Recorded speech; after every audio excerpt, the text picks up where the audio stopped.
I ran into a former football teammate and his dad. And the dad said to me, why aren't you playing footy? And I said, well, I just want to go surfing. And he just kind of looked down his nose at me and went, surfing? Pff, it'll never take you anywhere. All right, back again. Choco, man, you don't know how stoked I am. I'm frothing like a grom to talk to you because of not just because you're in Torquay right now, but because I'm going to read off this resume. And by the way, everyone, a very special guest today. It's Gary Dunne, my friend Choco, and he was the editor for Tracks from 1988 to 1995, 17 years at Rip Curl as the international team and media manager, under which were managed Tom Curran, Mick Fanning, Steph Gilmore, and many more, which I'm sure we'll get into. And now you're at the Australian National Surfing Museum, which is a place I stumbled upon 25 years ago when I think you all first opened. But yep. That is one hell of a resume. And I want to know, what was the moment that you knew that surfing would be that much a part of your life? So, as a teenager, somebody said to me, if you can find something you love to do and turn it into a job, you'll never go to work. So in my mind, I guess the moment that I really decided that surfing was where I wanted to spend my working life. I played a bit of rugby league as a kid, and at 12, I stopped playing on the weekends because I was just so into surfing. And yeah, right. I ran into a former football teammate and his dad, and the dad said to me, why aren't you playing footy? And I said, well, I just want to go surfing.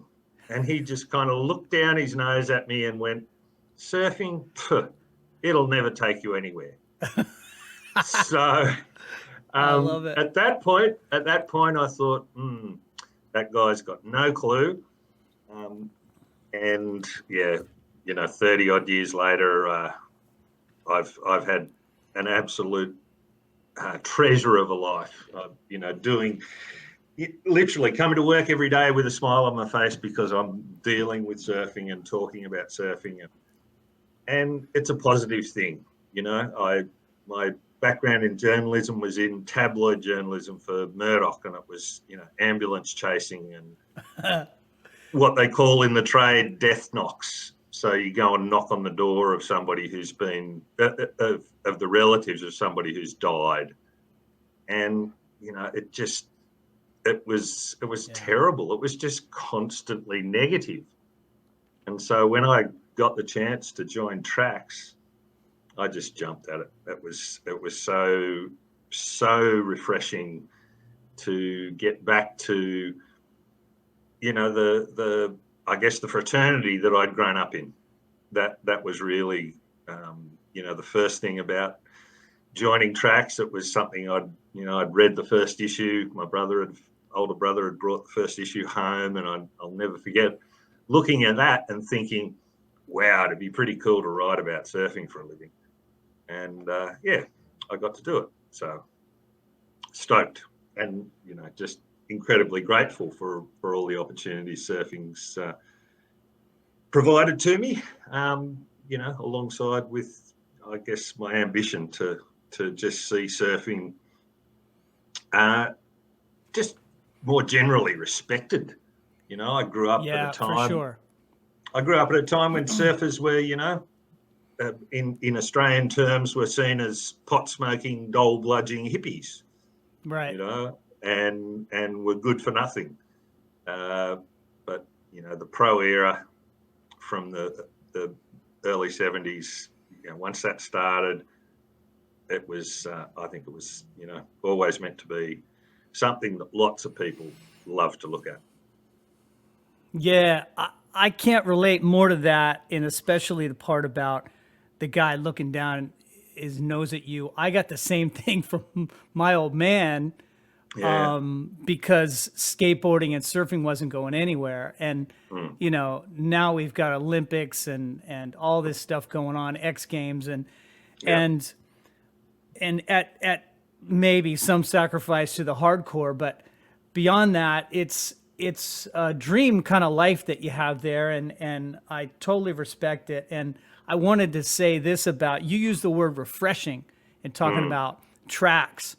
Mm. And the first time I saw Tracks magazine was in Bali. As you go on your Yeah. first trip to Bali in the early 80s or mid 80s when I first went, there's a group of Australian surfers that were staying with us, and they handed me a Tracks, and it was amazing. It was like I was spoon fed this really tight fitting surfer magazine with all Yeah. their rules, and I got this Tracks, and it was, remember back then it was like printed on Mm. newsprint, man. and Mm. and you guys like ran it loose. It was awesome. Ah. And I brought it back home, and I Yeah. was so stoked. And that kind of sealed the deal for my first trip to Australia, which Mm. led me to Bell's and the rest of the joint. Yeah. But Yeah. Yeah, no, um, the magazine, it's fantastic that it's still being printed. It's actually now back in the ownership of a small group of surfers. yeah, right. The current editor, Lou Kennedy, he's one of the new owners, which is fantastic. Yeah, It's an icon in Australian surfing. it sure is. It's been around for 50 years and still going strong. So where'd you, just quickly, I wanted to find out like where you grew up, and who were the posters of the surfers on the wall, or who you wanted to copy as a surfer. I grew up in the US, so it was Tom Curran for me. What was it all about over there? Okay, so I grew up on Sydney's northern beaches. I was really lucky to grow up at a place called Curl. Yeah. It's one of the it's probably the most open beach in terms of it's like a swell magnet. You will always get a wave at Curly, no matter how small the swell is. And it was 150 yards from my bed to be in the surf. Nice. And I had a mum who single mum. My parents had divorced when I was pretty young, and my single mum was like, surfing's a great thing. Your two brothers did it. Your three sisters always swim and go to the beach. Get into it, do it. Yeah. She loved it, and I was really lucky.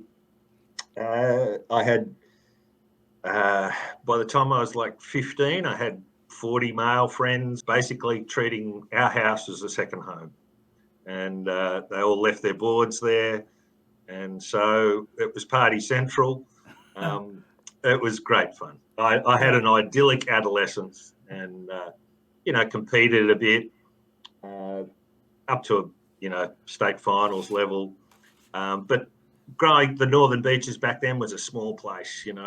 At one point, myself and two really good friends joined the infamous Newport Plus board riders because we didn't have a board riders club at Curl. So, we grew up, hanging out with people, Tom Carroll, Nick Carroll, all those Newport era guys. They were the best club in the country at the time. Surfing against Barton Lynch and people like that in junior local comps. My life course was set for me 12 years before I was born, because my parents had a choice in 1951 of so in Australia after the Second World War, we had a thing called the War Commission scheme to help returned soldiers get cheap mortgages and homes that were built by the federal government. And in 1951 or 52, my parents were given a choice of a house at Curl or a house at Liverpool. Now, Liverpool is about 40 miles inland. Wow. Western suburbs of Sydney. And my mum wanted to go there, but my dad said, oh, no, it'll be good for the kids to grow up by the beach. So Dad won out, and here I sit today. Choco, you won the lottery. is what happened right Absolutely. there. Absolutely. And Which is cool. I had an older brother, had two older brothers who surfed, but the one closest to me in age, he made surfboards as well. Not very good ones, but good enough. So, it was the smell of resin. He made boards underneath our house in our laundry, and the smell of resin often permeated through the whole house. And Mum would say, "What's that smell?" And and we'd say, "Oh, Laurie's making another board." And she'd go, "Oh, that's okay." The sound of a planer and the smell of resin always gets me stoked. You know what I mean? There's a possibility of that new board, of that next magic board. There's a lot of people that watch this channel that have not been to Australia and don't know about your museum. Your museum is, I'm going to use the word prestigious. It's the National Australian Museum. You have a Hall of Fame. Tell us about it.